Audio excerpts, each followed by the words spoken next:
He was puzzled by what she told him. The teacher had done something to her grandson that had his mind racing, but he didn't say a word, and his facial expression didn't change.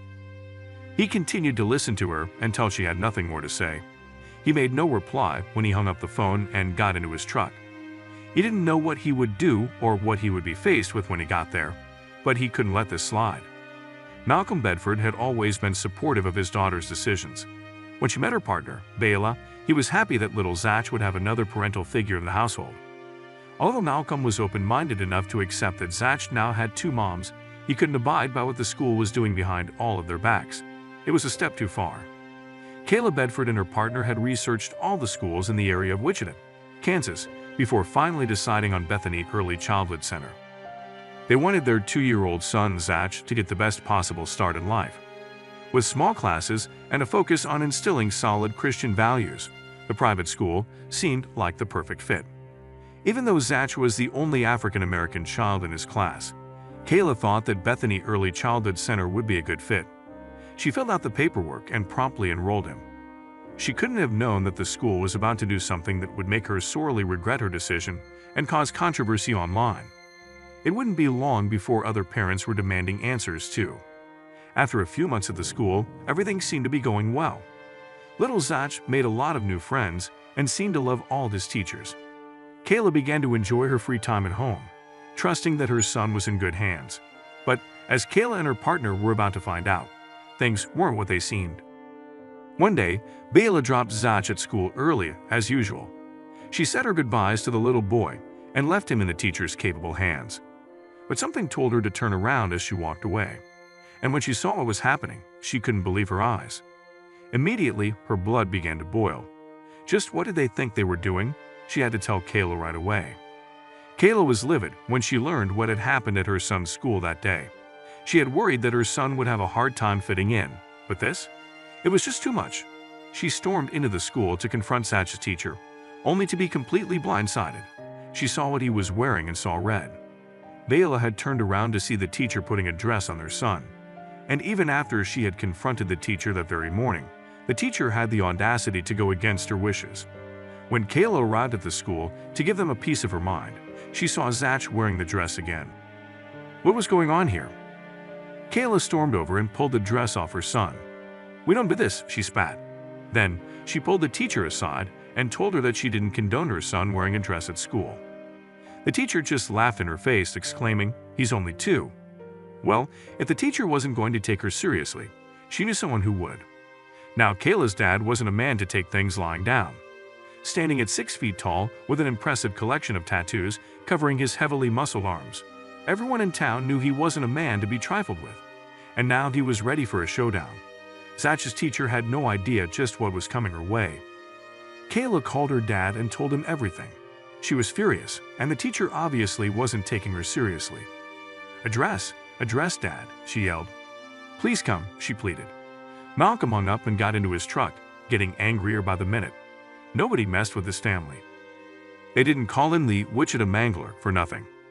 Malcolm pulled out his phone, hit record, and burst into the classroom. The teacher's jaw hung open as he began to confront her. "My daughter called me and told me she had an issue here about my grandson being in a dress," Malcolm tells the teacher. "I'm trying to see what the issue is about." The woman stammered that he'd have to speak to the school's director, but he was having none of it. "I come down here because we don't do that transgender and all that," Malcolm tells the teacher.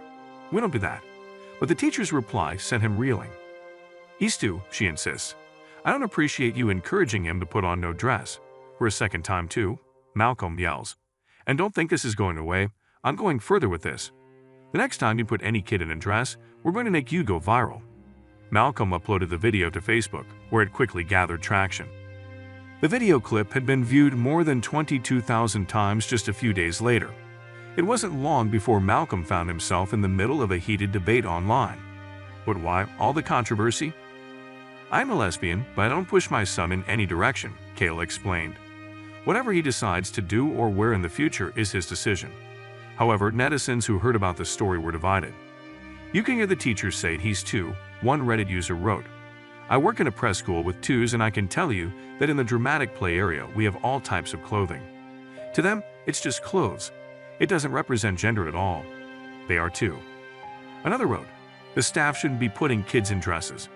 People will look at this as transphobic, but any parent can argue not to dress their kids up like this. What do you think?"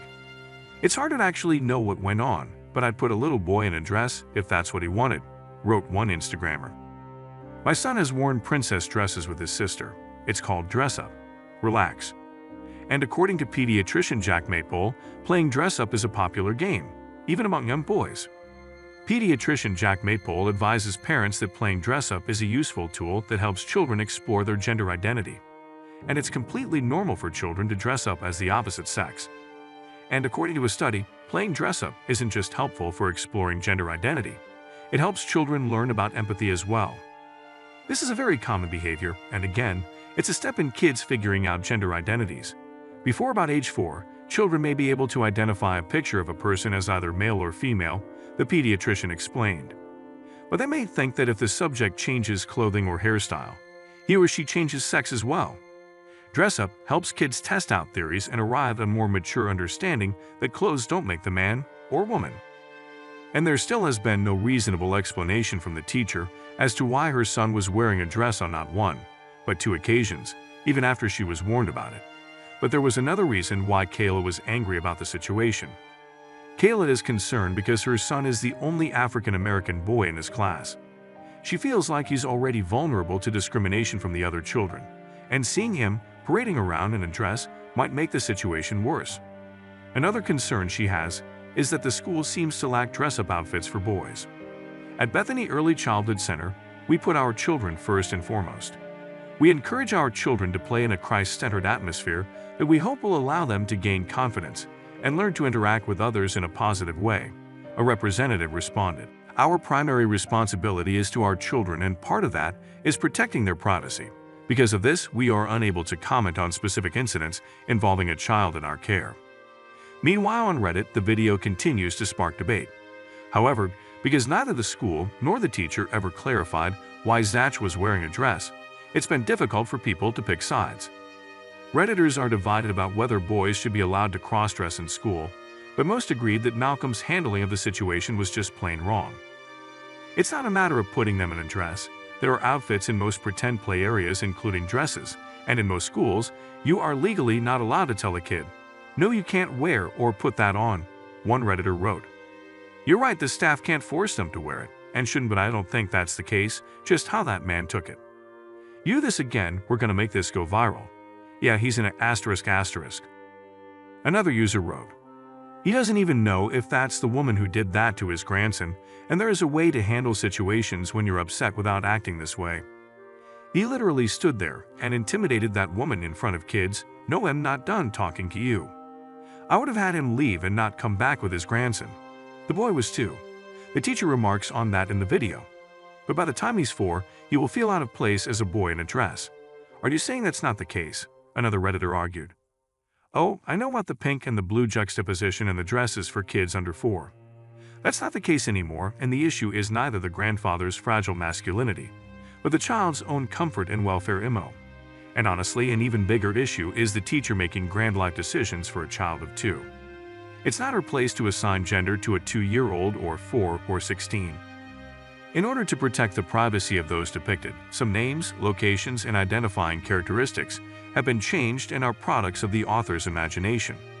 Any resemblances to actual events or places or persons, living or dead, are entirely coincidental.